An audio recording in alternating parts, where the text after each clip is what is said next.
grande première, oui, c'en est une dans le sous-secteur de l'enseignement primaire, secondaire et technique en République démocratique du Congo.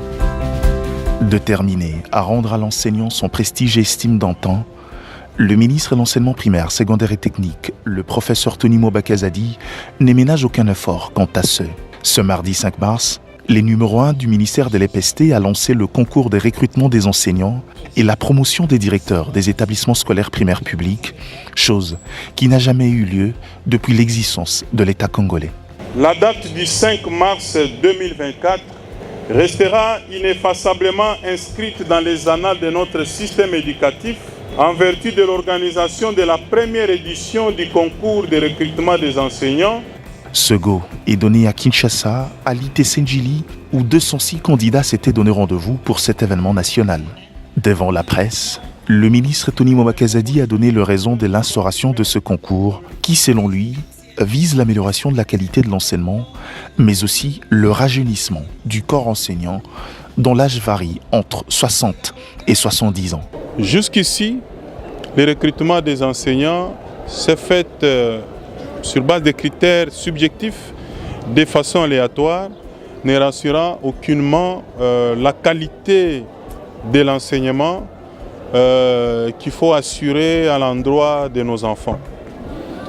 Aujourd'hui, le ministère de l'EPST va passer à l'autre phase dans le cadre de son redressement et avec l'appui de la Banque mondiale et l'exécution du projet PERS dans le lancement de la première édition du recrutement des enseignants sur base du concours pour nous rassurer de la qualification d'un enseignant avant qu'il ne soit recruté et placé devant les enfants.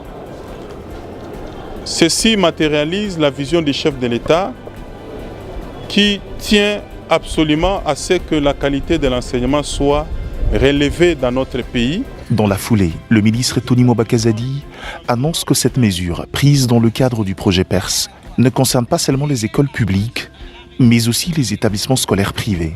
Ce que nous disons concerne également les écoles privées.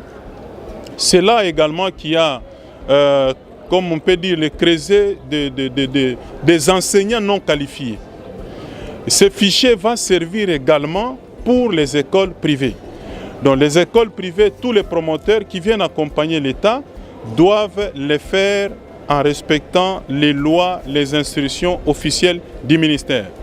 Vous avez une école privée qui a été agréée, autorisée à fonctionner. Les enseignants, vous les puisez dans les fichiers des enseignants qui ont été recrutés sur base des concours parce que nous voulons nous rassurer de la qualité de l'enseignement, quel que soit dans les secteurs, que ce soit dans le secteur public, même dans les secteurs privés. Il s'y est de noter que pour la ville-province de Kinshasa, qui compte 5 provinces éducationnelles, elle a enregistré 5578 candidatures, dont 2343 femmes, soit 42% au total. Pour le Congo central, où fonctionnent 3 provinces éducationnelles, l'on a enregistré jusque-là 6075 candidatures, dont 2432 femmes. Pour la province du Kasaï central, qui renferme 2 provinces éducationnelles, 2284 candidatures sont inscrites jusqu'ici et les inscriptions et le traitement de dossiers se poursuivront jusqu'au 7 mars et l'administration du concours interviendra le 9 mars prochain.